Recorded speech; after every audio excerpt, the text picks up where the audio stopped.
Not this one. Sorry.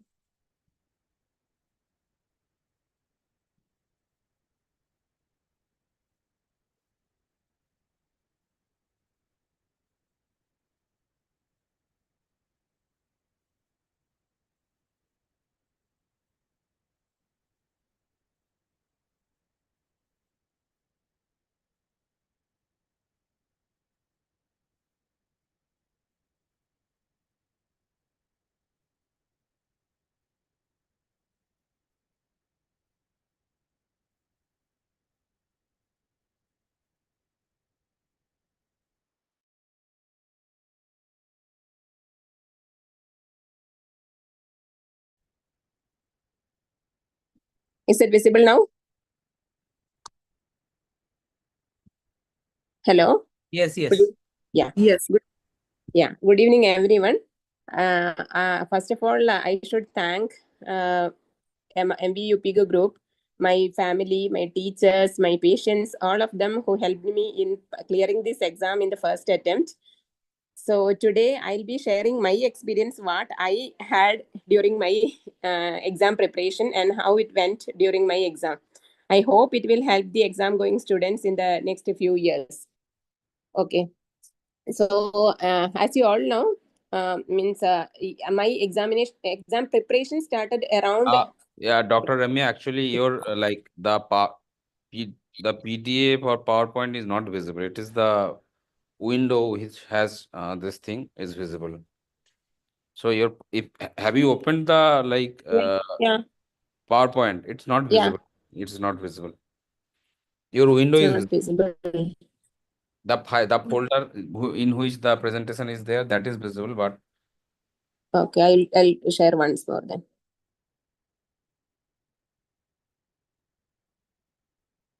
Mm.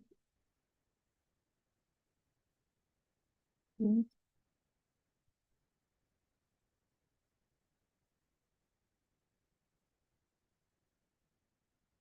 Now, is it visible?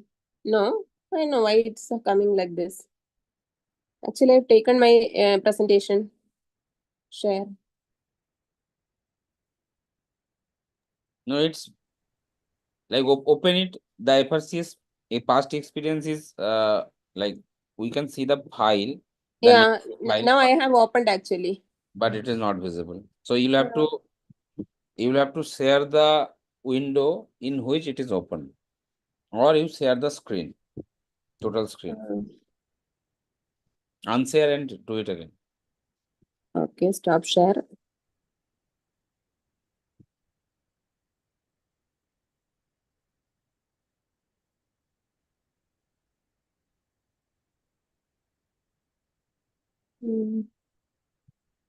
What's happening today?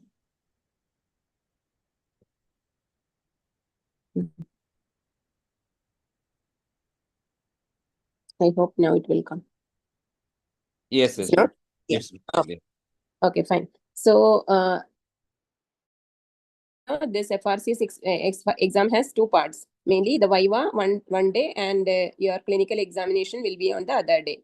So we were almost around 28 students. So we were divided into 14 each. So 14 students had exam on one day, viva today, and next day the other half. And after that, the first lot had clinicals on the other day, and the last on the last day. So I was in the second batch. So I had on my February 4th and 6th. The other students had on mine. 3, 4, 5, 6 dates. Yeah, I was on the second batch. I was in the second batch. Okay. So okay. So first of all, thank you everyone for helping me pass this exam. So without my teachers, students, my students, yes, then my colleagues, patients, and all of you had helped me a lot in clearing this exam. And thank you from the bottom of my heart. Okay. So my first station was anterior segment and oculoplasty. I hope all of you know the pattern of the exam. So viva station, you will be divided into, there were 3 stations. First one is, for me, the first anterior segment and oculoplasty, every station, there will be 2 examiners. So each examiner will ask you, from my experience, I was thinking it is 3 questions. And so you will get a total 6 questions. In the question was, it was about endophthalmitis. So it was a case scenario of postoperative endophthalmitis. He asked me which is the most dreaded complication of cataract surgery. Then I told the postoperative endophthalmitis. So the next question was, how will you prevent this pre-operatively and intraoperatively? I think I will only answer now because no time, because it's a big big one. No? So I will just go through my experience. Then you people can later on answer. Okay. So the most important pre-op thing I told was to prevent endophthalmitis is to povidone iodine in the conjunctival cul-de-sac. So the examiner actually wanted that answer, and he was expecting that answer. And then also, I also told the treatment of adnexal and eyelid infections to treat the like dacryocystitis and all those things. Then he asked me, what do you do intraoperatively to prevent the infection? So I have told about the meticulous surgery and the prevention of posterior capsular rent. And he asked me, something do you do at the end of the surgery? There is one study, European study, something like that. Then I got it. So I told it is intracameral cefuroxime, intracameral antibiotics. So he wanted that answer. Then No, the exam. no, Dr. Remya, there is a study from Aravind Eye Hospital chain, in which they evaluated moxifloxacin. Yeah, moxifloxacin. Yes. Yeah. He was asking about a cefuroxime, sir. He asked about a European study. Yes, European Yeah, Society yeah. Yes, sir. did it a study on cefuroxime. Yes. Yeah. Then he asked what else in the theater. I told about viscoelastics, balance salt solution, etc. And he again asked what else, but I didn't get. And finally he told it. He told about AC vent, but I didn't answer that. Okay, that was the first question. AC what? Vent. So we have to clean that, it seems. So the source of one of the source for infection is AC vent. Air conditioner venting. Air conditioner. Yeah, air conditioner. So this is a part of like air conditioner. You have to clean the. Yeah. Right. That is like, I think that is another thing, not intraoperative thing. Just yeah, in the operating room. Your operating surgical room should be clear, or like it should be sterile. Yeah. Right. That was the first question. Then coming to the second question, you encountered this after nucleus removal during phacoemulsification. What will you do next? So it is a case of posterior capsular rent. Okay, so this was shown. So I told it depends on what stage of this stage the rent has occurred and the size of the rent and the vitreous loss. So examiner said, yes, you have given the situation. So what will you do? Then I said, here, first of all, stay calm, assess the situation. If the rent is small and no vitreous loss, I will place the IOL in the bag. If there is a vitreous loss, I will perform anterior vitrectomy and make the rent into a rexis so that I can place the IOL. If the rent is big, then I will either place a 3-piece IOL in the sulcus or do iris flow IOL or scleral fixated IOL primarily or as a second procedure. Then he asked me, what else in the AC? Then I said AC IOL. Actually, in the first place, I didn't answer, tell that. Then he asked me what else in the AC, another option. Then I said AC IOL. Then he asked me about the complications of sulcus fixated IOL. Then I told about the UGH syndrome, uveitis glaucoma hyphema syndrome. Then he asked me anything in the cornea. Then I said corneal decompensation. That was the second one. It went well. Then so that was the questions and answers. Just I put it in the points. Okay. Now coming to the third question. Actually, I have put pictures with the questions, but these are not the exact patients. I just took from the internet so that at least you will get to know what type of patients were there. Okay. It was not the exact, means may not be correlating well with my questions. Okay. Okay, so this was a picture of an old lady with bilateral ptosis with a deep superior sulcus. He told me to describe and diagnose. So I told it's a case of bilateral ptosis, moderate in one eye, and it was severe in the other eye with a high lid crease and all. Then he told what is the diagnosis. Then I said it's a bilateral aponeurotic ptosis, moderate in one right eye and severe in the left eye. So he asked me about the management. Then I told it depends upon the amount of ptosis as well as the LPS function. Then I have told about the if the LPS function is good, I will go for LPS resection, and if it is very means it's poor, then I will go for frontalis line. So he was okay with that answer. This was the first examiners, first three questions. Okay, let me go to the next examiner. So this examiner, he showed me a photo like this. Any of you want to answer this? Almost exactly same type of thing. Anyone want to answer? Keratoacanthoma? Yeah. Keratoacanthoma? Yeah, actually it was even bigger lesion. Okay. Yeah, it's keratoacanthoma. So he told me to describe. So I told it's a large, well circumscribed lesion on the lower lid with a central crater and keratinization. The lash was intact and there was no telangiectasia. It was almost covering half of the lid. So first I told that means basal cell carcinoma. Then I told no, means sir, the lashes are intact, no telangiectasia, so it would more in favor of keratoacanthoma. Then he told do you want to revise the order of your differentials? He asked. Then I said yes, sir. First will be keratoacanthoma, then I will go for BCC, SCC, and like that. So he was happy. Okay, it was actually keratoacanthoma. Okay. Then the question 2, it was a case of corneal ulcer. So with a dense infiltrate. So he asked me about the management.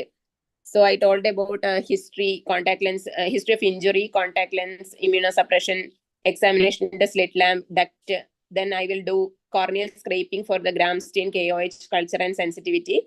And I will start the patient on empirical treatment. And depending upon the culture and sensitivity, I will change the treatment. Then reassess every day. If there is no signs of improvement, then I will repeat the scraping and later consider corneal biopsy.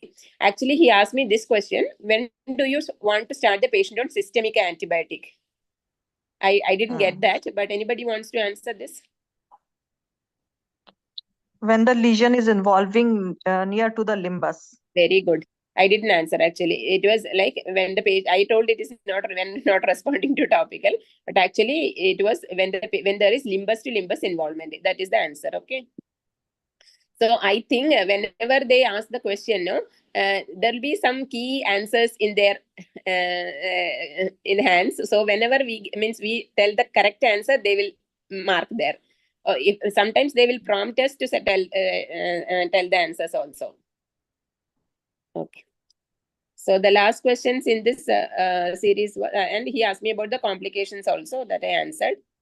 Then the third question was a picture of a sectoral condition. It was not like this. It was infratemporal actually, and the lesion was not like this white. There was only small congestion with a small elevation. Okay, so he asked me.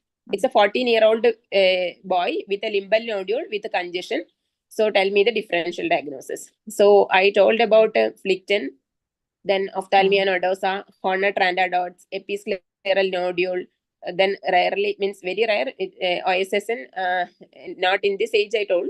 But he was asking what else? I didn't get it. I told the same thing again and again, but he was asking anything else. I don't know whether he wanted trachoma. I'm not very sure. And he asked me, how will you manage? Then I told about blood investigations, Manto, then IGRA and all. And that's it. Then the bell rang. And yeah, there it stopped. This actually this station went okay for me. Next station was a bit tough for me. Okay. Next station was posterior segment. So first examiner, it was a case just in a placard. In a card, it's written a case of NVI. How will you manage? This was the question. So I Yeah. told that this is a case of NVA. So I would like to know what is the cause for NVA. Like, 'cause I would like to know find the fundus and posterior segment pathology for the cause for NVA, like PDR or central retinal vein occlusion, tumors, like that. I told. Then he asked me which tumor. Then what happened was, uh, at that point of time, I didn't get the answer. I told uveal melanoma. He was actually a bit angry, and he said, uveal melanoma, like that he asked. Then I said, sir, I'm not getting, sorry, I don't know. I don't. Actually, it was simple, like retinoblastoma, but I didn't get at that point of time. Then he asked about the management. So I told, if the vision is good, how will we do? Means if the vision is bad, then how will we go about, like a PRP, anti-glaucoma medication, steroids, cycloplegics, anti-VEGFs, and ablation, like that. So that was the first case. Second case, this was a fundus photo, almost exactly same. Anyone wants to, means he told me to describe first. Anybody wants to describe? So it was a case of, Macroaneurysm. sir? Please. Yes, It's a please. macroaneurysm. No, just that is, we don't know what is that. So you have to describe the fundus first. Yeah, this is What? picture. Yeah, picture, yeah. Picture, this fundus photo of right eye. I think it is retrohyaloid hemorrhage. Subhyaloid, yeah. Subhyaloid Yes, hemorrhage. Subhyaloid hemorrhage, that level will be there, no, board shaped. Yeah. So actually, he was asking about here. He meant to ask about Valsalva retinopathy, the mechanism, that increased pressure against a closed glottis. He asked me about that, and he asked me about the management. So I have told about a NDAG.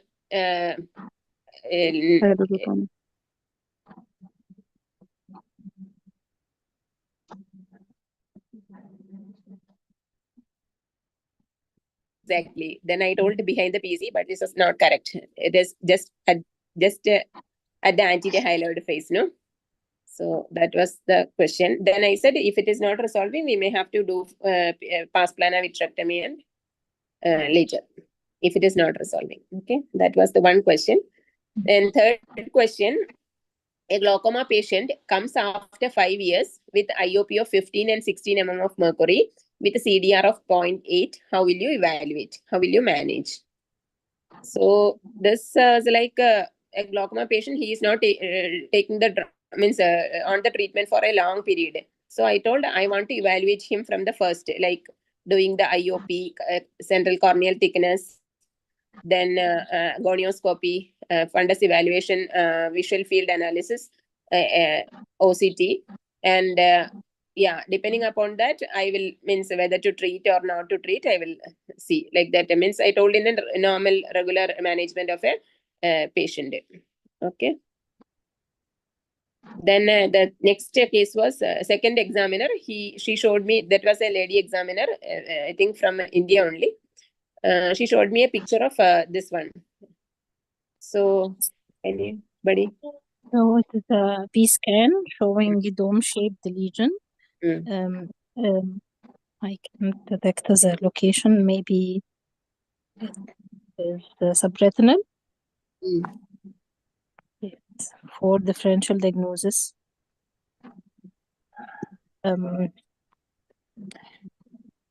Maybe hemangioma or choroidal hemangioma. Actually, it is was it optic disc lucent? No, actually, Is it optic disc lucent?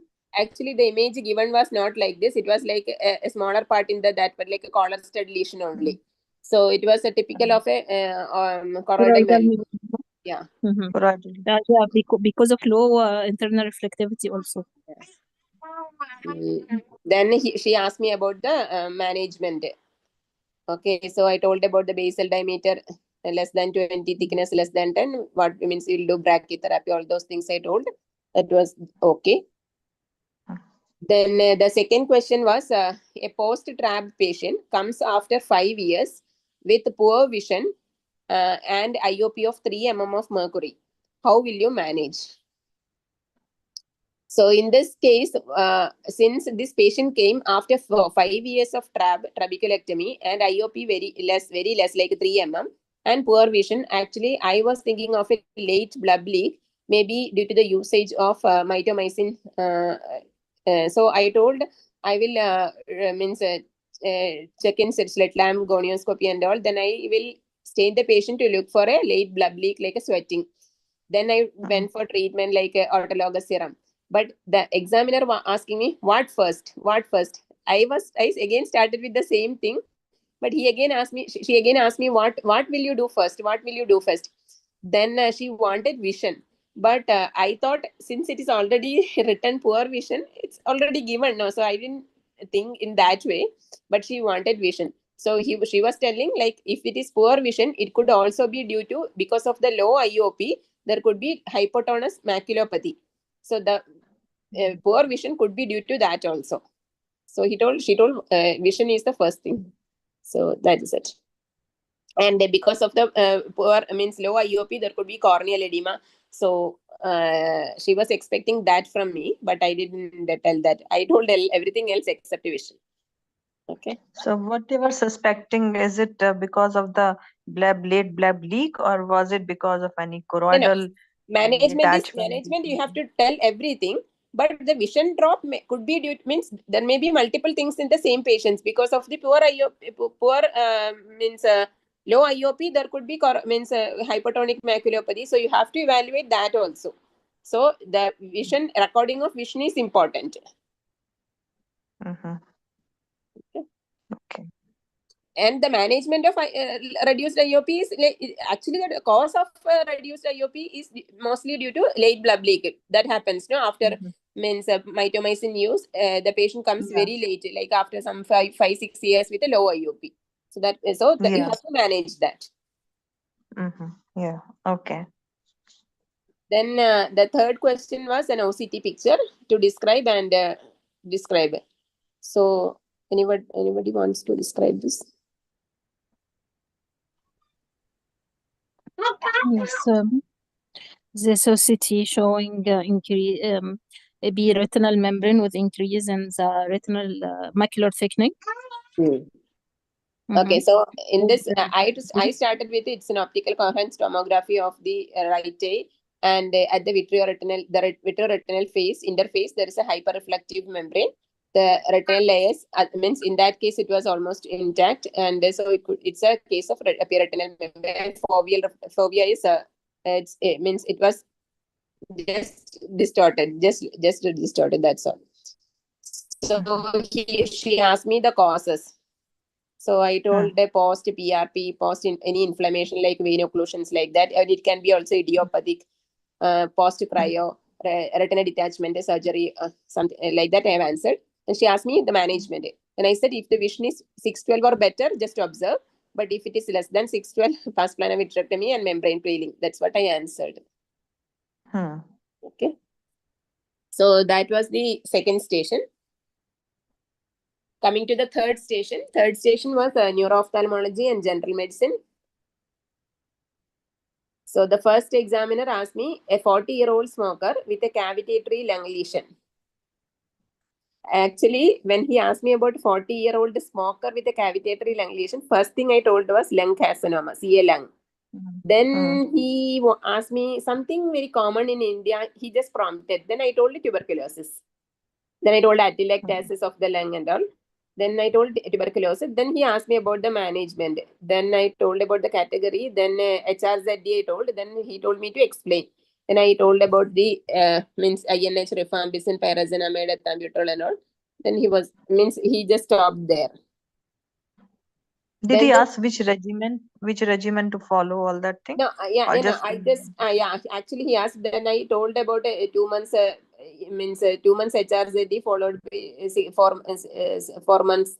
I told something. I'm not remembering exactly now. So I just not very superficial. He didn't go into the details actually. Okay. Then the second question was a case of myasthenia, clinical and pharmacological tests and management. Okay, that means I answered well, like from the means the echogram, slit twitch, fatigue test, eyes test, everything I told, and also about the pharmacological test like edrophonia, neostigmine. That was a means easier one. All of you know that. Okay, then the third question, it was a case, it was a visual field. Okay, this visual field has been given, and he told me what is that. Anyone wants to tell? This is bitemporal hemianopia. Yeah, bitemporal hemianopia. So he asked me, where do you suspect the lesion? It's a pituitary adenoma, pituitary gland tumors. Yeah, chiasma and Optic pituitary. Yeah, chiasma. yeah. Then he told me what are the symptoms in a pituitary patient. Then I told So it that's depends upon which prolactinoma. lobe of the pituitary is involved. Then if it Yeah. is means depending upon the it means the hormones involved, is it all in its galactoria, gynecomastia like that, then the bell rang actually. Okay. That was the first examiner. Then the second examiner, this was actually this was the last question, so I put it in the first. Sorry. 3-year-old patient child presents with acute onset inward deviation. Tell me the differential diagnosis. Ella, how will you go about? That's what he asked. Acute onset of inward deviation. Yeah, three Like 3-year-old. esotropia, but acute onset at 3 years. Yeah. So is it like acute means that there is some nerve paralysis, or or any amblyopia, because a refractive amblyopia.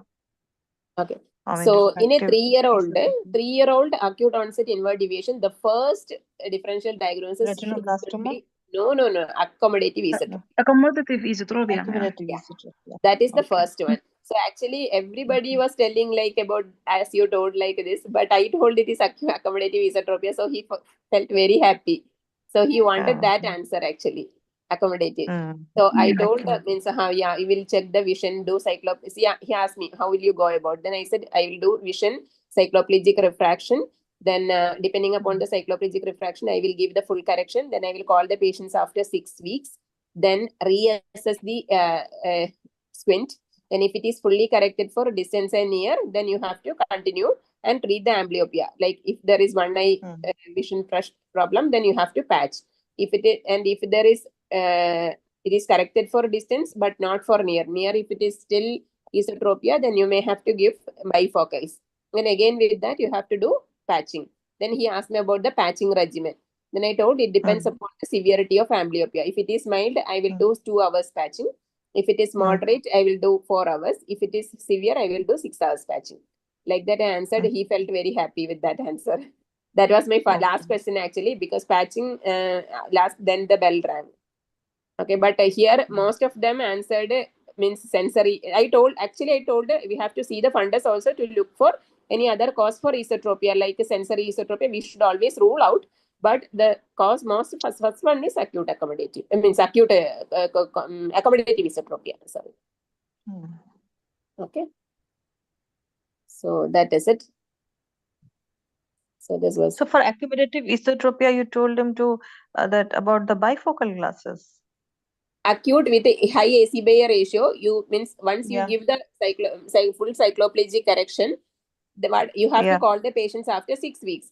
Then after 6 weeks, if you do the cover test again and see whether the squint is fully corrected for distance and near. If it is fully corrected for distance and near, then you have to continue the glasses, single vision glasses. But if it is corrected only for near but not for distance, only for distance but not for near, since near still there is ET, that means that the child has a high AC-Bayer ratio. Then you have to give bifocals. Okay.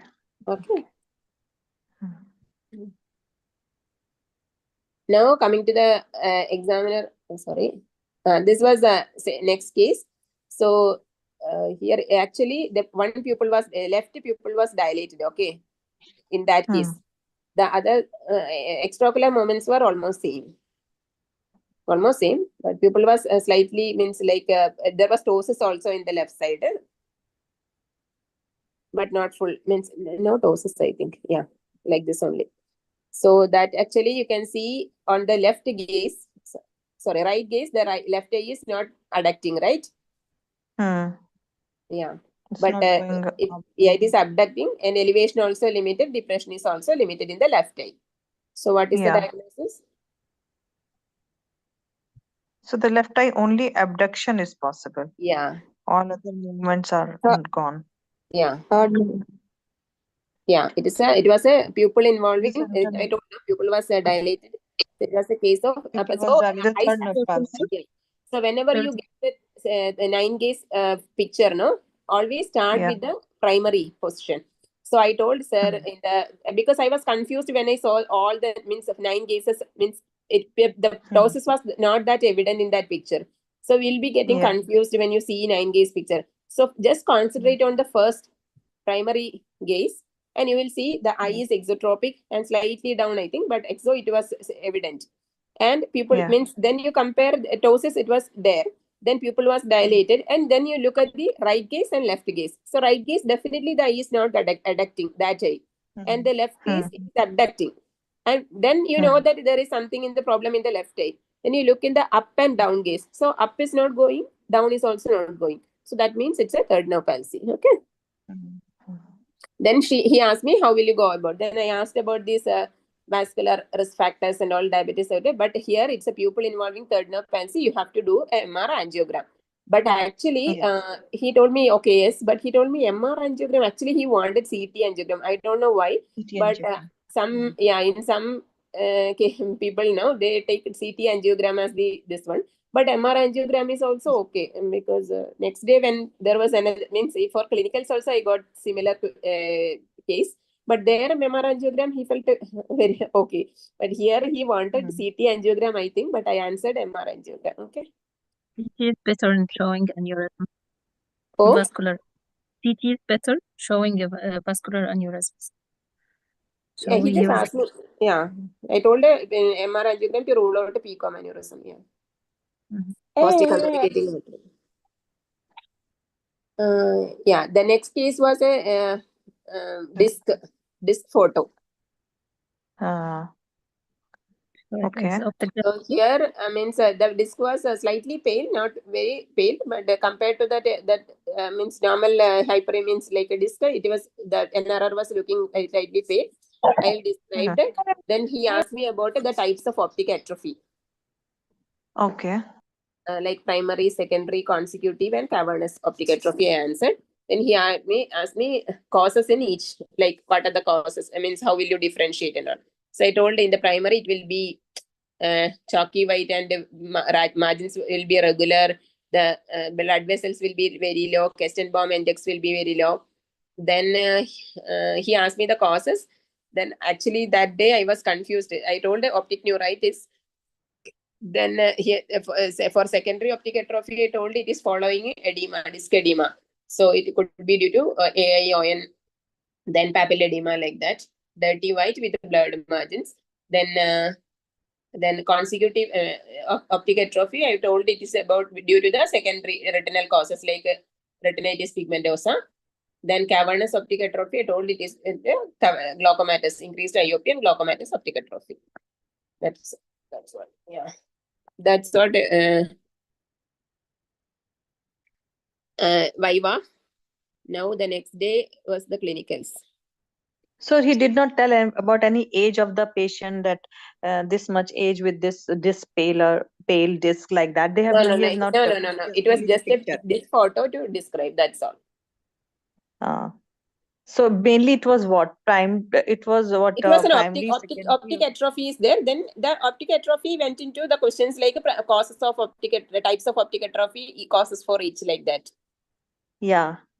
Okay. So like post papilledema, you will put it as a consecutive optic atrophy.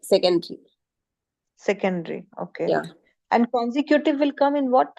Retinitis pigmentosa, because of means like post PRP, means it is due to retinal causes causing optic atrophy. Okay.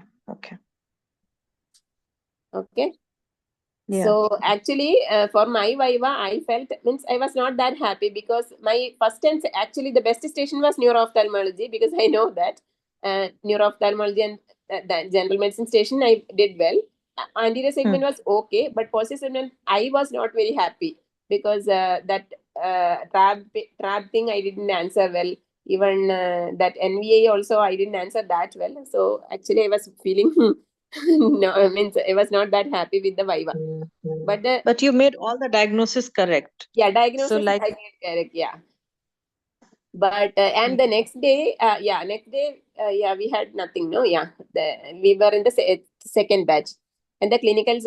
Actually, when you were in the second batch, no, you will get means if somebody is staying in your hotel, you will get to know Yeah. what type of how is the examination is going to happen, because whether it is very tough. Actually, we felt very bad because the one of the students when came and told that it means it's actually tough, but we told anyway we'll do means we'll whatever we do. And one of the previous student who she did in last means in Mumbai, she told whatever is the thing you have to fight till the last. That is the thing I got from her. Actually, it's true.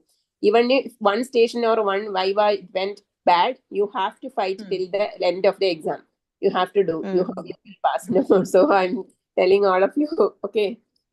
Are the same cases being kept on 2 days No, or no. it's Everything was different, I think. okay? But it's somewhat similar, not the same case, but means like thyroid ophthalmology, the another proptosis case like that it was there. But some cases were totally different. Okay, so now we'll go to the clinical examination. So that was in Narayan Nethralaya, Bangalore. So here we have 4 stations. So each station you will get 12 minutes. Okay, and 3 patients in each station. So in that 12 minutes, you can either means you can do 2 or 3 patients. Okay. Okay. So my first station was posterior segment. So what happened was the examination started. When they will knock the door, then you have to just go inside. So I went inside. The examiners actually greeted. They both looked very happy, means Indian, and they very happy, means you won't feel tensed. And they introduced themselves, and he told me, see the fundus of a patient. Actually, I was expecting to see the fundus of the patient in the sitting position. That's what everybody told from the past experience. But when they entered, only he lowered the chair and he asked the patient to lie down. Okay. Okay. So, he told me to see the fundus of the patient who was lying down position. I sterilized my hands, and examiners offered me lenses. I told I have my own. Then I told the patient that I will be doing the examination. If you feel anything uncomfortable during my examination, please let me know. Like that, I started. Okay. Then I started seeing. Then the examiners told me to start describing while you see. Okay, so that's what you should remember. So because otherwise you will be simply wasting time. So whenever you see the examine, you start describing. Okay. So here this was the case. Oh, okay. So this was retinitis pigmentosa. Yeah. So you should tell. I started like media on examination. The media is clear. Disc is slightly pale. The arterioles are mildly attenuated. There was multiple bony spicule like pigments throughout the mid periphery of the retina. Then I told I would like to see the other eye. Okay. Then he asked me, do you expect similar findings in that other eye? Then I said yes. Then I saw the other eye, and he asked me, what is your diagnosis? Then I said retinitis pigmentosa, both eyes. Then he asked me what symptom the patient had or has. Then I said night blindness. Then he said what exactly the patient will say. Okay. Then I said defective vision in the night. Then he asked me at what age it usually happens. Okay. Then I said it starts around 40-45 years, but progresses and becomes problematic by usually around 60-65 years, I told. I don't know. Then he asked me the But it can happen at any age group, no? Yeah, because but it can happen in first decade, depending on what sort of Yeah, inheritance it is. yeah. This is what I told. Okay. Then investigations he asked me. Then I told visual field, microperimetry and all. Then yeah, he asked me what you expect in visual field. Then I said double arcuate ring scotoma in the advanced stage, like that. Yeah. Yeah, ring scotomas. And before giving the next patient, I sterilized my hands. Okay. The second patient, so that's what. Second patient, he told me to examine the fundus of the patient in the slit lamp. Okay. Okay. The thing So was, this is from a CRV or this is just central allow. retinal kind of Yeah. vision? The thing was, I was about to see the patient, but the stool which is given was not. It was not raising only. It was not coming up. So I may almost half the time went in that, and they also tried. It was not coming up. At last, I had to stand and bend backwards to see the fundus, and my hand was Okay. shivering. Okay, then I saw this fundus, and I described it. And Yeah. I was using my own 78D. So he asked me whether you want lens. Then I said I don't want. Then he asked me which lens are you using. And I said 78D. Actually, it was difficult because the half the time went in that only, raising the chair, and it was not raising only.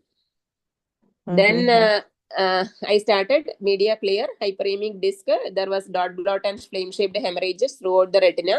Macula, I couldn't see the macular reflex. It is covered with hemorrhages. And I'm not able to make out whether there is edema or not, but mostly there. I told the examiner I would like to see the other eye also. Everywhere I told that because I wanted to make sure that it is not anything else. So he allowed me. He told me, yes, you see the other eye. Then other eye saw it was normal. Then he asked me what one lady examiner was there. She asked me, what is your diagnosis? Then I said this eye, whichever eye, central retinal vein occlusion with the mostly macular edema. Then she asked me, what investigations do you want to do? Then I told about a blood. I started with a blood investigation, but she told me, no, ocular investigation. She asked me specifically. I told optical coherence tomography. Then she asked me, how do you manage? Then I said, if there is macular edema and the vision is less than 6/12, I will give anti-VEGFs and follow up. At any point of NVI or NVE, I will do panretinal photocoagulation. She was very happy with that. And she asked me, how will you counsel the patient before giving anti-VEGF? Then I told I will counsel for the need for multiple injections. Then the bell rang actually. Okay. So I could only do 2 cases in that station because that stool problem had come now. So I couldn't do the third patient. Okay. So this was that. Then the second station was neuro-ophthalmology and squinted. Here it was a middle-aged lady, first one, middle-aged lady with a complete ptosis in left eye. And she told, the examiner told me, sorry, to examine, just examine. Okay. So. Okay. So what I did is, yeah, anybody wants to answer? Yeah. Complete third nerve palsy. How about the pupil? Yeah, but never do like that. Just start with inspection, then go with it. It should be in a order, okay? So don't tell it is complete because that's what happens when you know the diagnosis. So it should be like, I started with inspection. There was a faint scar on her forehead. Very faint, but only if you means go in that order, you will see it. Because many didn't get that. But I started with there is a faint scar on her forehead. And I told, but I am not sure whether it is significant or not. I told that. Then I told about complete ptosis in the left eye. Then I opened the left eye. Then it was the left eye was down and slightly. It was actually out. Down. I was not very sure. Then I checked the extraocular movements. Almost all the extraocular movements were affected except abduction. Then pupil was dilated. Okay. Okay. And I did direct and consensual reflex and RIPD, reverse RIPD is there, no? I did that also. Then he asked me, what is the diagnosis? Then I said, left eye, complete third nerve palsy, pupil involving third nerve palsy. Then he asked me, is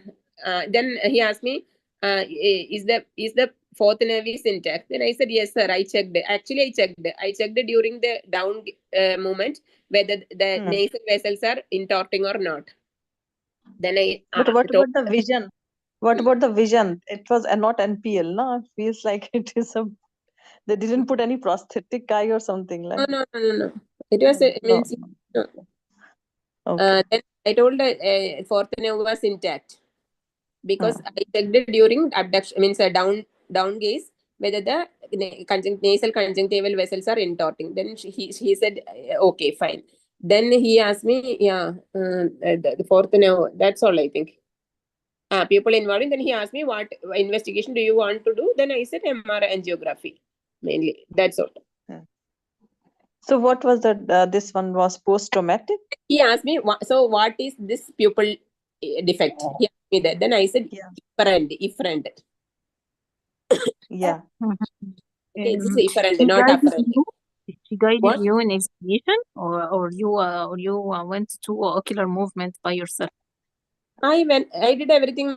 Means I started with inspection. Then I told about the down and out eye, means out eyes mainly. Down eye was not very sure. Then I did the extraocular movements. I did version as well as duction.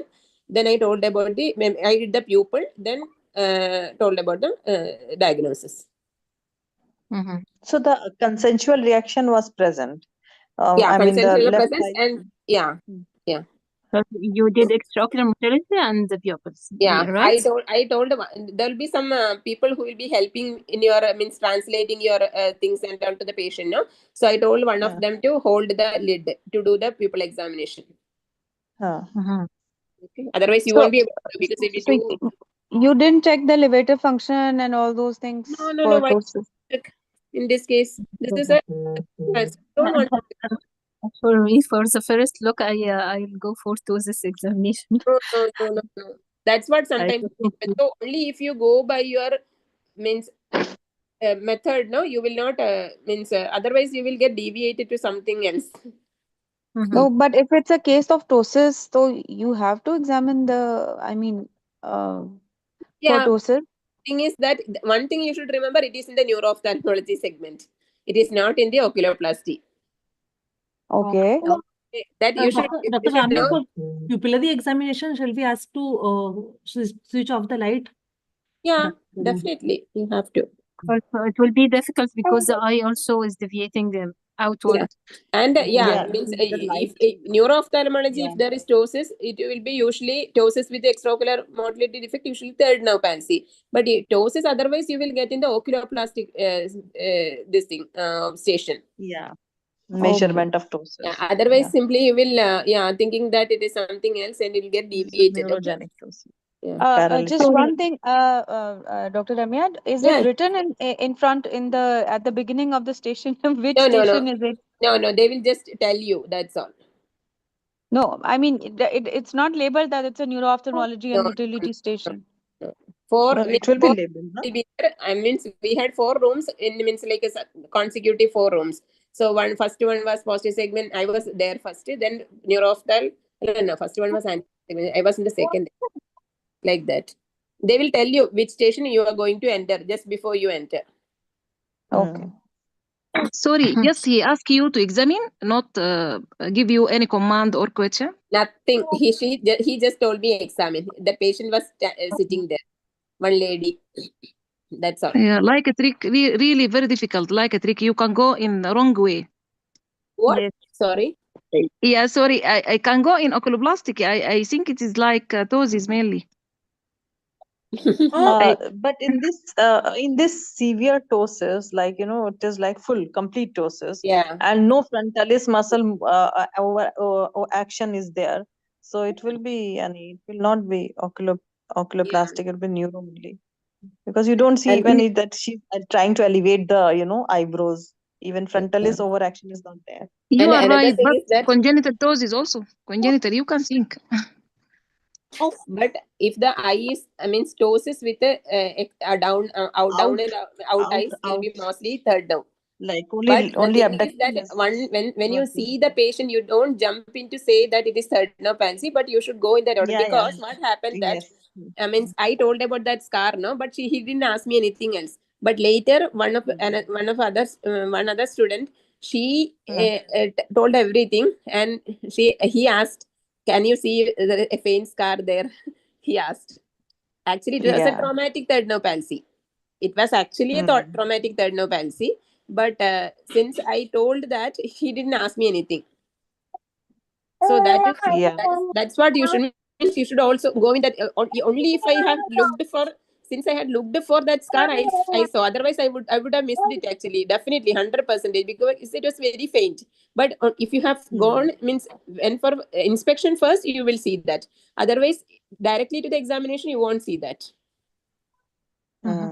So you But if should it go. is complete third nerve palsy, that means the area would have been, intracranial cause, because she has even the pupillomotor fibers also involved, and all the No, three trauma rectines. can cause complete no palsy. But intracranial, no? Because if it is down, No, either it's because before the superior. before the nerve divides into means, Yeah. before the nerve The, divides into superior the and nerve inferior divides at the branches. superior orbital fissure. Before Yes. that, no? Before Yeah. superior orbital fissure, it is already divided, superior Yeah. and the inferior. And your nerve So to that inferior means, oblique will be affected. You will get a different third nerve, means pupillary defect also.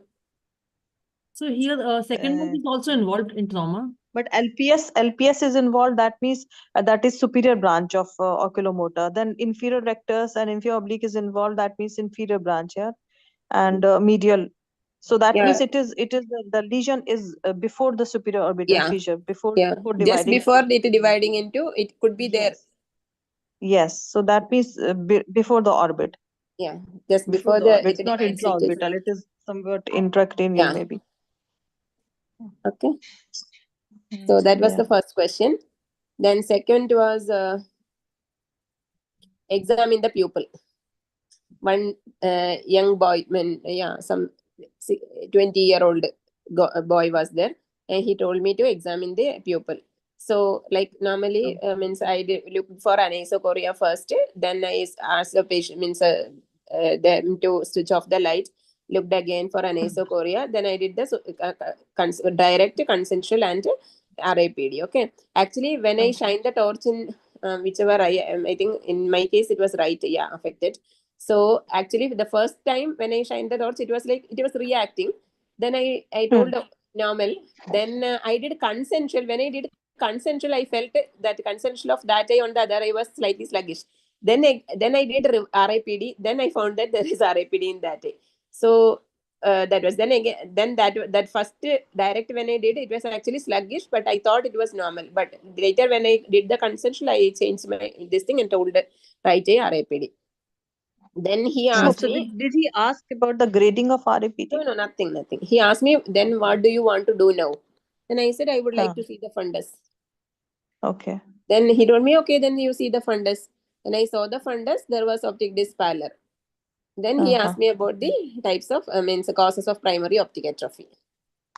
Okay. Okay. So it was primary optic atrophy. Yeah, it was a means disc, the pallor, the correct means after trauma and all, you will get that pallor, no? Those types of pallor, primary optic atrophy. So this was what was the age of this patient? Some 20-year-old almost. Yeah.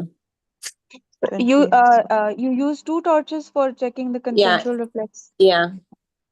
Okay. Then he asked me the causes for primary optic atrophy. I started with optic neuritis, then the bell rang actually. Okay. Then the third was a confrontation test. One some 60-year-old male patient was there. So he was sitting there. Then actually first I means I made sure that my eye level is same as his eye level. Then I just told him to close one eye to make sure that he's not blind. I just checked whether he can see. Then I started by closing my one eye and then check the with the fingers on 4 quadrants. Then with the other eye also. Then with that white one and red I didn't. Red I didn't. Yeah, I just started. Then he told no, that's enough because the diagnosis was sure. Then he told okay. Said it was actually an inferior altitudinal defect of both eye. So it was you used the ischemic optic neuropathy? Yeah. He asked me what are the causes. Then I told non-arthritic and ischemic optic neuropathy. Then he told what else. Then I said hemi CRVO in both eye. Then he asked me again. Then I told optic neuro. Craniopharyngioma? No. He No. told again what he wanted optic neuritis. Then Then I didn't answer that. Then I told glaucoma. Yeah, that's it. So Then, so you Ramya, you used fingers as well as the pin both for yeah. checking the Yeah, you first I did used with both. the fingers. Okay. That only means I was sure because then only I was sure that because inferiorly the patient was actually very good patient. He was not telling in the inferior field. So I was sure that there is inferior field defect. So, Right. yeah. Then I did with the white pin, but red pin he didn't told me to means he didn't tell me to do that. So I did only with the white. When that I did with diagonally. Okay. Right. Fingers in the You 4 did quadrants, diagonally. then the other one did with diagonally. You did in all the 4 Yeah. quadrants. Yeah, all the 4 but diagonally, not Yeah. that vertically. Yeah. Vertically and not in the straight line. Okay. Should we do? Diagonally is better. Like why? I Why think did you both we choose should do, but diagonally? I am not very. I am not very sure whether I did both. I did. I think diagonally only. And then diagonally only. I'm not very sure now. It's almost 2 months over. No? Sorry. Okay. So that was it. Actually, my best station was that Oculoplasty means neuro-ophthalmology. Okay. Then the third. So I did 3 patients in that station. Okay, so it was quick, fast. You did Yeah, that. very all quick three. actually. It went very well. Then the third station was Oculoplasty. Okay. Oculoplasty, here it was a very well built man around some 40-45 years. With actually this was not the same patient. So I'll tell you how it was. Right, it was a severe proptosis, and it means there was watering from that eye. He was like just wetting, like just watering from that eye. And there was actually he was a very well built man. Okay, fat.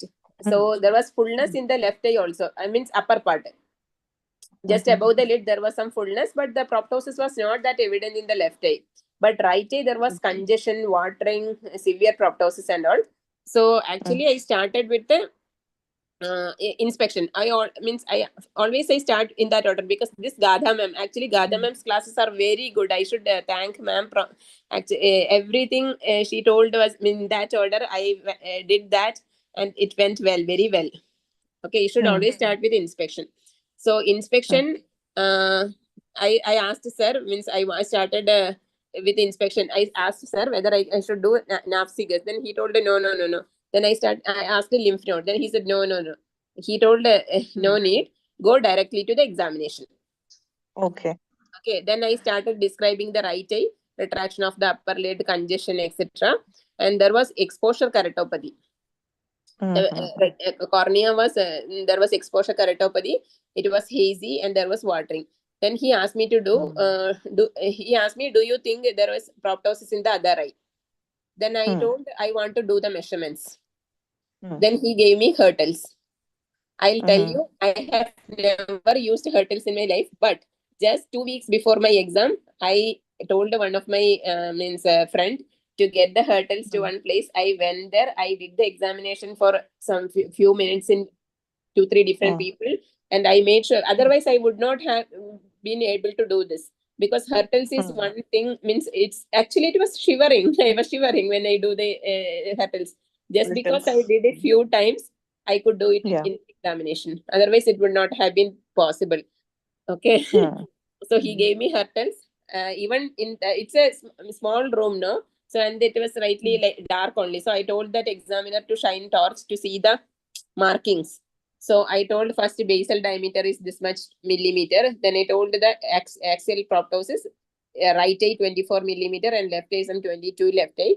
Then he asked me, so do you think there is proptosis in the other eye? Then I said, yes, sir, there is bilateral proptosis, but right eye more than the left eye.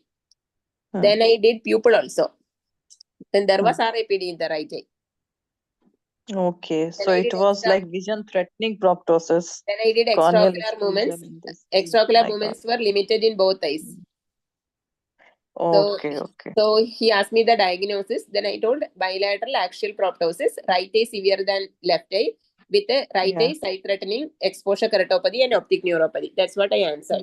Yeah. So then he asked me, what do you think the etiology?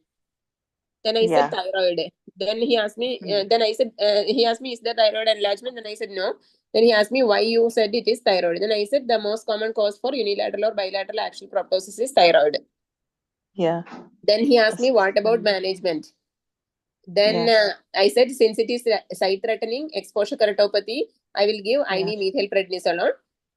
Will advise stop smoking if he is a smoker. Then he asked me, no. What investigation will you do? Then I said, computerized, CT scan of the orbit. Then then the bell rang. Okay, fine, went. That was it. Good. Okay. So you have to look for any case of as Gada ma'am always said, any case of means a lid, you have to look for pupil and extraocular mobility. Any pupil, look for extraocular mobility and lid. Lid means like it's three things. It is interconnected. So you have to look for, if you have one thing, you should look for other two. Okay, then you will not miss anything. Okay. Now another second case was an old lady with a ptosis. I think it was only one eye ptosis because this just put from the internet. So ptosis in only one eye. He told me to examine. So I did all the ptosis measurements, means ptosis examination, like normal ptosis evaluation I did. LPS function I did. Lid crease was at a higher level. LPS function was actually good in that patient. So he asked me about the management. Then I said, since LPS was good, I said LPS resection. Then he asked me what else. Then I was about to tell about the advancement or plication of the LPS. Then the bell rang. This aponeurotic repair is also needed, right? This is aponeurotic ptosis. Sinai, I mean, not the word sinai, no, but the aponeurotic ptosis. Yeah, aponeurotic repair. Yeah, that is what the repair with advancement. LPS. Yeah. Yes. This only I answered because this was my last case in that session. So just about to finish. So it just went like that. Actually, the second case was not this. This was the last case. Second case was an old lady. Actually, it was like okay. This is one lady with full all over some pigmented lesion, not pigmented, like this a is Steven Johnson eczematous lesions. Oh, okay, Steven Johnson's. That bilateral it was somewhat an estimate. No, it's not exactly the same patient. Like, it is I have taken this also looks like ligneous conjunctivitis. Yeah. Ligneous conjunctivitis. Sorry, this picture I have just taken from this was an ectropion. Sorry. Sorry about that photo. Just because I wanted to put something, I put the picture from the internet. So it's not like that. It's an ectropion, bilateral overlaid ectropion. It was okay. Okay. So sorry, we are not hear you. Sorry. Can you repeat again? Sorry. It was an old lady with full patchy pigments all over the body and face, everything. The lips and all, it's like crusted like that. I think it is a post-Steven Johnson syndrome or something like that. And the face also, that crusting type of thing, no? It was there. And the bilateral overlid ectropion was there. So I started with inspection, pigmentation of the skin. I told then the lid I told about the punctum. Punctum was not seen only. I think there is punctal stenosis. And I wanted to look for the cicatricial component because it was an ectropion. So you have to know whether it is a cicatricial or a this one. So I told the patient to look up and open the mouth. Then this examiner asked me why you want to do that. Then I said, I want to see whether the ectropion is increasing on opening the mouth to look for the cicatricial component. He felt very happy actually. Then I did the medial canthal distraction test, lateral canthal distraction test, horizontal laxity snap test and all. So he asked me, what is your diagnosis? I said, bilateral cicatricial, this thing could be, there is a this one also. What is that component? What is other aponeuron? What is that you call? Involutional component. Sorry, involutional component. Okay. Sorry, could you repeat? How did you check for cicatricial ectropion? Yeah, you ask the patient to look up and ask on the Right. mouth if there is a means the ectropion is increasing, then you know that there is a cicatricial component also, because there will be stretching of the skin. Okay. These Okay, all are So from thank you. is it Gada. so I should is thank it Gada ma'am. for the lower lid or the upper lid? I mean, Lower lid, psychiatrical lower lid. ectropia Lower is the lid. lower lid. Yeah, Lower that will lid. increase with the mouth opening. Okay. Yeah. Okay. These all are Okay. from Gada ma'am. I should thank ma'am. Dr. Nanda, we also have to ask her to take our class. Then I did a horizontal. Actually, it's available in YouTube. She has everything in YouTube. So okay. Okay. So then I did the Okay. other test for normal involutional ectropion also. Then that's that's how it ended in the oculoplasty. And then the next one was the ptosis that I told before. That was the last case. So okay. Yeah. And the last station was anterior segment. Hmm. So just one boy, sorry, one girl was sitting there, and he told me to examine the slit lamp. Actually, this slit lamp was very good slit lamp, but the thing is that the mechanism is totally different. I was not able to make the slit, but they will help you. They will make you doing the slit lamp and all, but the mechanism was not the normal slit lamp. It was a hi-fi slit lamp actually. Okay. Okay. And it was projected to this one also, LED screen. So whatever we are doing will be shown on the projector, means a screen also. Okay. Whenever we So if do, you are not yeah, focused properly, they will know you are. yeah, it was like that. So actually, when I just made the slit lamp slit only, I could make this try. This is Vox try. Yeah, Vox try. So Yeah, I know that it is a yeah. case of this thing. So I did other means Fleischer ring and all. I just checked in the Yeah. blue filter. Then Yes. so but there was a faint scar, very very faint scar in both eyes in the central cornea. But I don't know what was that. But later someone was saying, I don't know now also. Someone was saying it was post-collagen cross-linking. I have not seen that, Post-collagen so I don't know cross-linking. what was that. Uh-huh. I don't know whether there will be a faint scar following collagen. I saw one patient today, but I didn't see any scar in that patient. I have never seen that, but someone was saying in this patient, both eyes, there was very faint scar in the cornea centrally. Could have been a resolved hydrops also. But it doesn't look like hydrops you will get in the deeper layers. No, it was not in the deeper layers actually. That is a Descemet's membrane rupture. Yeah. It was like very faint scar. Faint means yeah, very faint. Okay. This case So that post-laser faint or what? scar will be visible centrally as well as peripherally, both, no? You Which can one? see it in the peripheral. I mean, this faint scarring because after cross linkage that you will see in the anterior stroma from the peripheral till the center, the whole Oh cornea. no, I mean, no. It was just at the center. It's like just a coin shaped like that. That's all. I So don't know that what. cannot I be just like told there is an that cannot opacity. be That's because all. of that. It should Then have been he different. asked me. Then I told the sir I want to avert the lid to look for any papillae. Means look for any allergic this thing. Then he told no, not needed now. Then what investigations you want to do? I said topography and central corneal thickness. Then he said which investigation combines both. Then I said pentacam. Okay. So Yeah. how will you manage if the cornea is very thin, less than 150 microns? He asked. Then I said keratoplasty. Then he asked what else. Then I said I will do corneal topography and assess the progression of the keratoconus. If it is progressing, I will do collagen cross linking. But if thinning is there, I will definitely go for. I mean, if thinning is there, I will go for keratoplasty only. I told. Then I think something maybe about he wanted Intacs. RGP lenses and intacts and all that Intacs also thing. I told. Intacs also I told. But he said if the corneal thickness is 150 microns, what will you do? 150? Yeah, 150, 150. 150, so just do keratoplasty. Yeah, Nothing that's is what left. I told of keratoplasty only. First I told keratoplasty, and he asked me, what will you do if the corneal top, yeah, then what, asked what else he asked. Then I said, if it is, means I will assess the progression. If it is progressing, I will do collagen cross linking or something I told. But But yeah, 150, yeah, 150 150, micron that's what, collagen will yeah, not, yeah, it that's has what to be above 380. I mean, 400 I know. near to have cross linkage. It will burn the whole iris. Everything will do with this thing. Okay. Mm. Second was another second case was uh,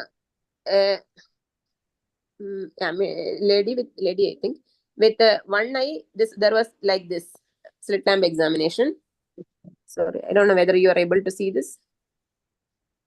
Rubiuses iris. Yeah, there was a gross neovascularization in one eye. There was a tube. PCIOL was there. There was a tube, and when you invert the lid, you can also see a patch. It was not like a blub. It was like a patch graft or something like that. I don't know whether it is allogen. I'm not very sure. But I told about whatever findings I'm seeing. But the cornea was very clear with a gross neovascularization in one eye. Other eye also, a PA also was there, I think. Other eye also had a tube. Cornea was clear.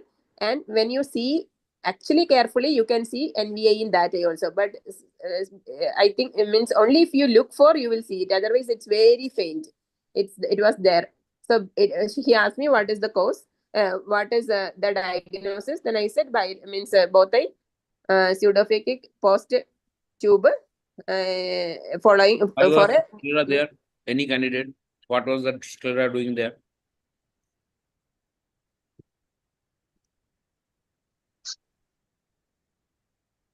Sorry again. Remya said there was like tube, and when she inverted the lid, there was some scleral patch or something. So what was the sclera? What did it do? one eye it was a patch, other eye it was a blub. Glaucoma valve. Most likely it was a glaucoma valve and the tube, because you have to prevent the tube exposure. Some people put sclera over the tube. Yeah, could be. It mostly it is that I think. It was most likely a glaucoma valve in both eyes.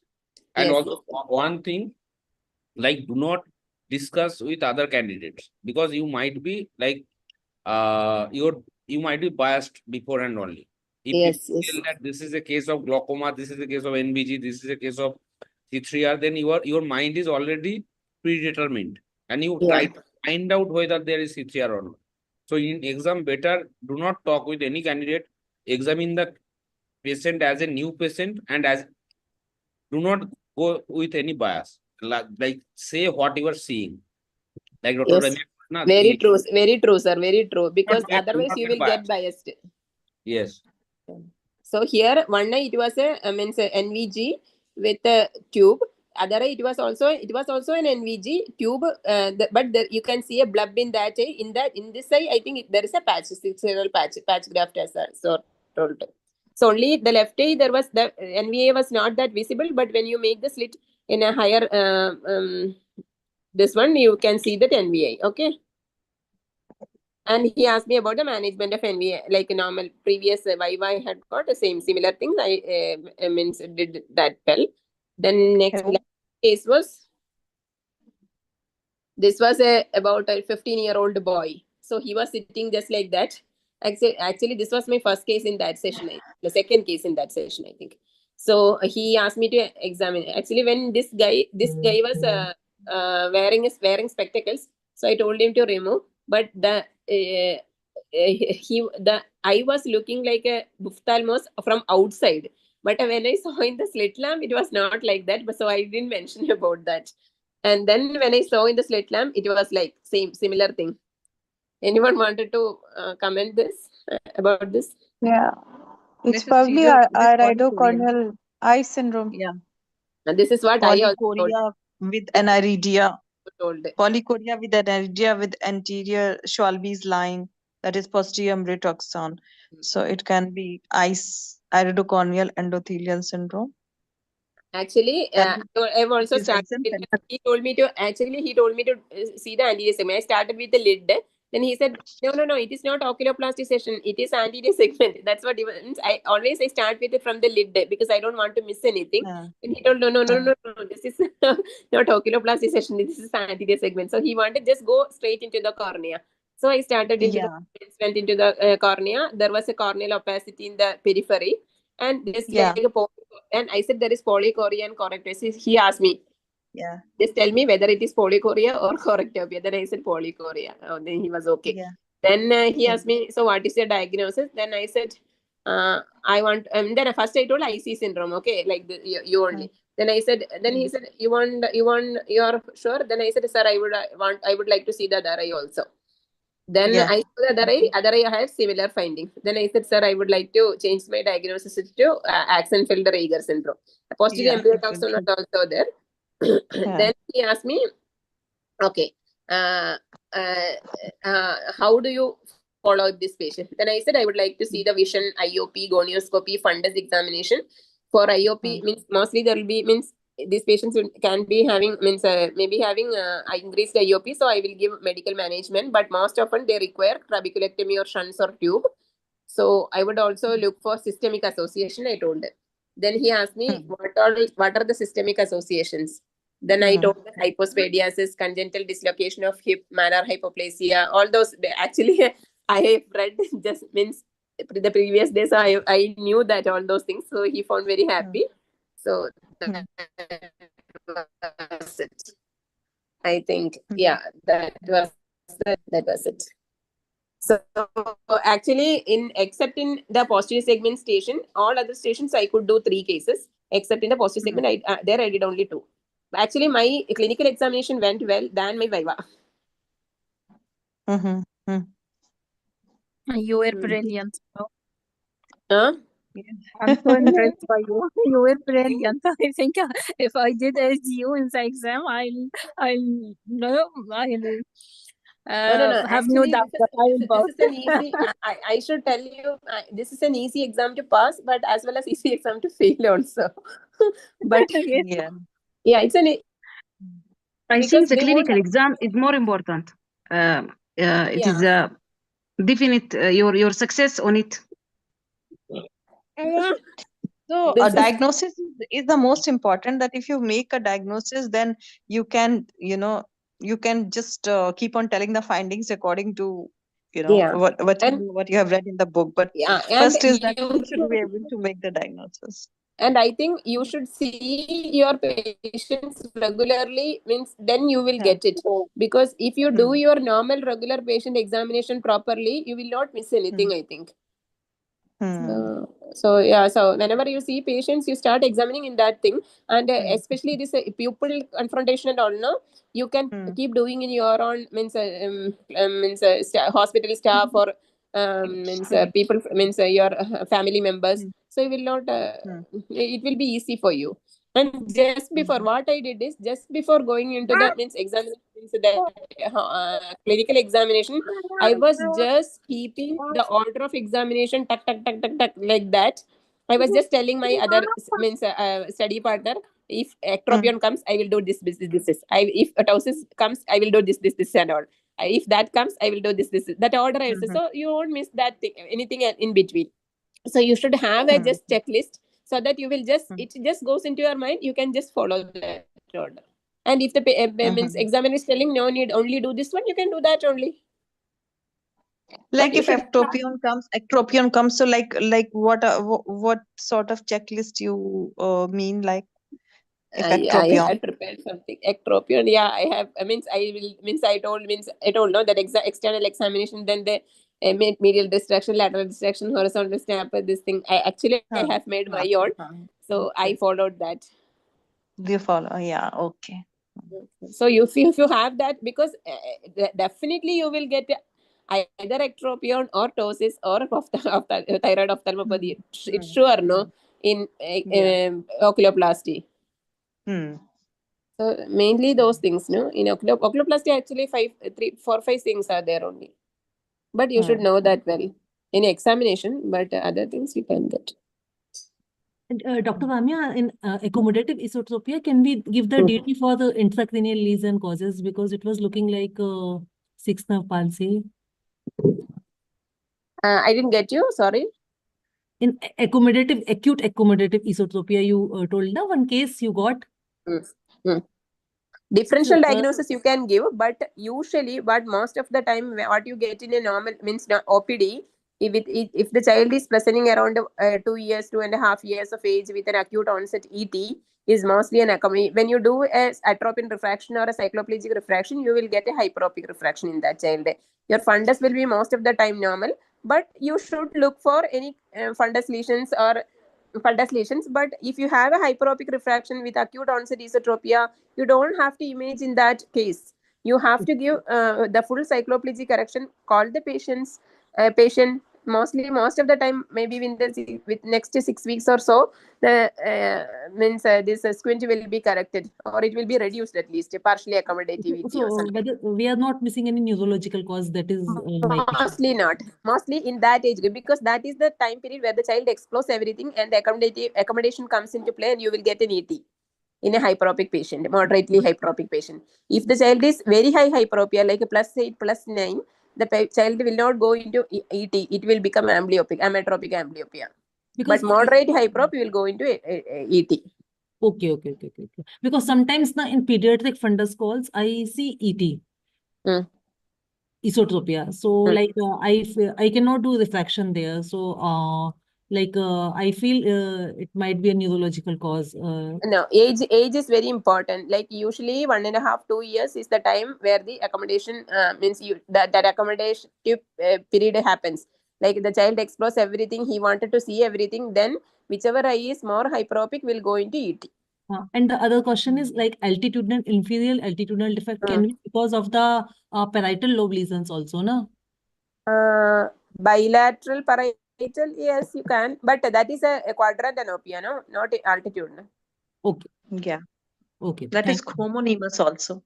Yeah, homonymous. And only when you get bilateral this thing, that too, no, I don't think the nasal will not means it affected. It pie in the floor, no? Yeah. Pie in the floor, yeah. Okay. Yeah. Okay, fine. Thank you. Another thing, in this case, the anterior photo, you should have examined the endothelium also. So do not say that I see syndrome. Before saying anything, you just say I want to see the other eye. Yeah, that's what, sir. And you should have checked the endothelium. Like if it was IC syndrome, the endothelium would have this breaking bronze appearance, and the age is a little higher, like 30, 40, 45 around. Not what was the age of this person? This was around 10, 12-year-old boy. If they are giving 10-year, 12-year boy, and this eye is having this, then IC syndrome is less likely, because IC syndrome you will be seeing around after 30. Oh, okay. You also look at the like ages, etc. And another thing, Dr. RC said, you just find the diagnosis and then you match the findings with the diagnosis. That is not the correct approach. Actually, correct approach is to get the findings and then go to the diagnosis. Because if you are fixated to a diagnosis, you will try to find out anything which matches with that, and if you will discard anything which doesn't match. So that is not how we make a diagnosis. So if a photo is given, you just look at the findings, what are there. Do not be fixated at any diagnosis and tell the diagnosis, tell the findings, you will definitely reach the final diagnosis. So do not go in your mind that this is a IC syndrome and whatever I see, I'll match it with IC syndrome. If you do that, you will definitely be in a difficult position. Actually, what I mean, this child had a peripheral corneal opacity, so I was actually confused with that. No, basically peripheral corneal opacity can happen because there is a peripheral anterior synechia. Such cases happen. Yeah, mostly that could be the cause. If you had checked, the iris would have been attached to the peripheral, that corneal opacity. So it will be These people have anterior solvus line, posterior embryo adduction, and the iris strands can be attached there. So age was a huge giveaway. And if you had checked their teeth, etc., you could have seen that there was some teeth abnormality or something. Because these economic things, they'll keep think these things. And before examining anybody, you just check their face, try to ascertain their age, sex, because those things also give you an idea about what Yes. it is. Yes. Yeah, But and always you did extremely well. Very nicely. and Yes. always when you have a doubt, no, always see the other eye. Even in fundus case, also see the other eye, because for CRVO, somebody had difficulty, I think, some diabetic retinopathy. So you will see diabetic retinopathy, you will see most of the time other eye also changes. CRVO you won't. So whenever you have doubt, you just ask the examiner, may I see the other eye? So they will allow you. So that in that case, you can make a diagnosis. Yeah. Okay. Okay. And yeah, before answering, just take 1 or 2 second time to just just structure that answer. Don't just jump into that answer.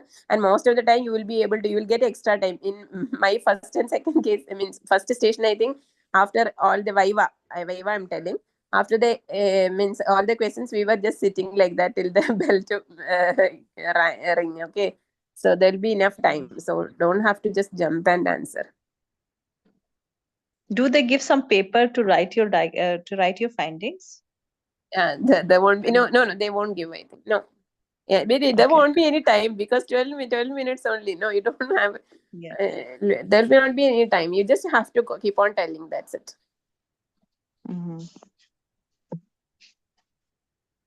It just goes, means the second day it just goes like that. You just enter, you just come out. That's it. Yeah, yeah. Did they ask you for any slit lamp techniques, like you are seeing corneal endothelium, what technique is sclerotic scatter or like that? Nothing like that. No. Okay. Okay. It's I think it was mainly clinical examination. Your clinical thing. So means, yeah, that's it. And I think Kansky. You have to tell that. You have to read Kansky at least minimum 2 times. Means we read almost 3-4 times, but minimum 2 times you have to read. And yeah, along with that, Wong questions I did. The main question answer thing I did fully. The other one I just read along with Kansky. Otherwise, I didn't go through everything. But whatever, when I have doubt, I just went through the Wong book also, and yeah, just like that. And last time, just before the exam, when we were reading about the examination part, I just did the cakewalk, not fully, only the examination part. So if you read many books now, it will not stay in your mind.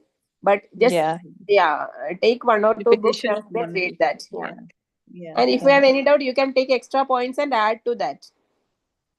Yeah. Okay. But Kansky is good enough, I think. Kansky, it's means the 10th edition. Just you now, read the latest edition of Kansky? I read 9th edition, but I recently saw the 10th edition. 10th edition is even more good. 10th edition has come recently, no? I think our exam, 2 weeks just before our exam, I got the 10th edition, but I didn't read. I read 9th edition. And another thing is, group study is very, very important. Just have a group of 3 or 4, not more than that, because even if one person is absent, you can keep doing your work. Yeah. So we had we did 4 of us were there. We actually did our group study morning from 5 to 7 in the last 2 months. Even if one person is not there, we used to read. Okay, so the last 2 months were like, proper study. And and all 4 of us passed. Oh, that's great. Congratulations. And another, Madam, I just want to ask one question, please. That we should we study thoroughly whole Kansky, or just from the past papers, like the important topics on which I can previously? Almost it covers all the topics, but if what I did is I studied. Should we do the whole Kansky, because Kansky has some few extra topics. You have to go through the past experience also. That's very important. Yes, please. But what I did is I did Kansky. First time I did Kansky fully. Second time I did Kansky, but along with that one in the MVUPGO group, there is a one question, from each session, some 183, 183 topics were there. So we did that also in the Kansky. Whenever we are studying, we covered that. What is that? I couldn't understand. What 183? There is someone has put that topics in each top, means like anterior segment, posterior segment. There is some topics. So whatever is not there in Kansky, you can add. There is list of 183 topics. Dr. Yeah. I have. It's there. So can please you mention and just do, I mean, just can you just mention with that one, so that because maybe I didn't see. No, it's there in the someone has put It's Abdullah Fuad the list, I think. Abdullah Fuad list. Yeah, that's it. If you if you need any help, you can always contact me. No problem.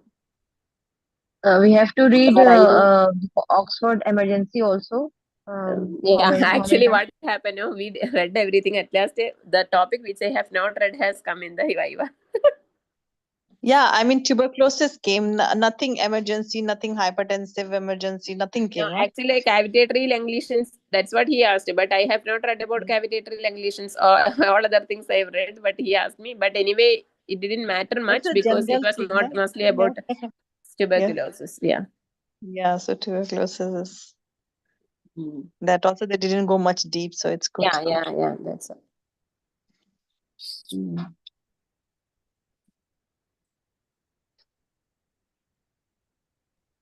They didn't ask any investigation like fluorescein angiography or like that, ICG, nothing, no picture was shown, nothing.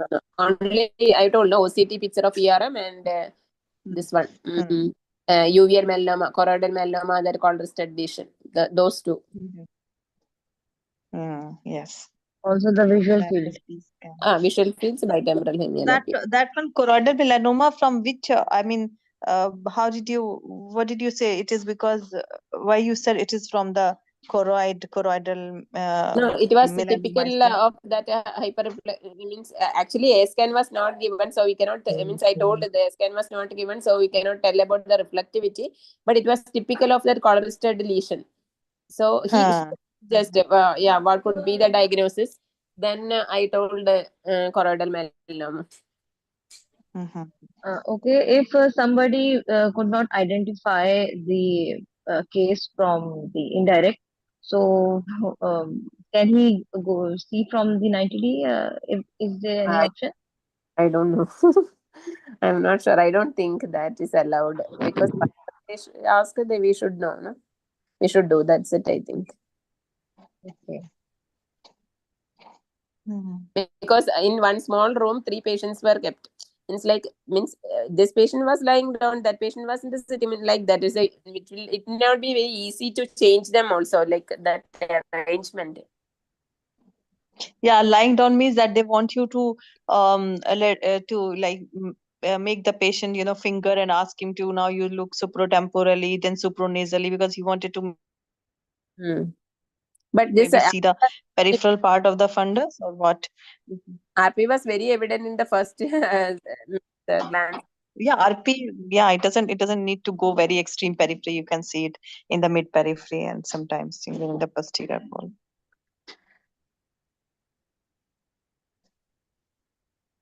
Yeah, that's it, I think. That's nice.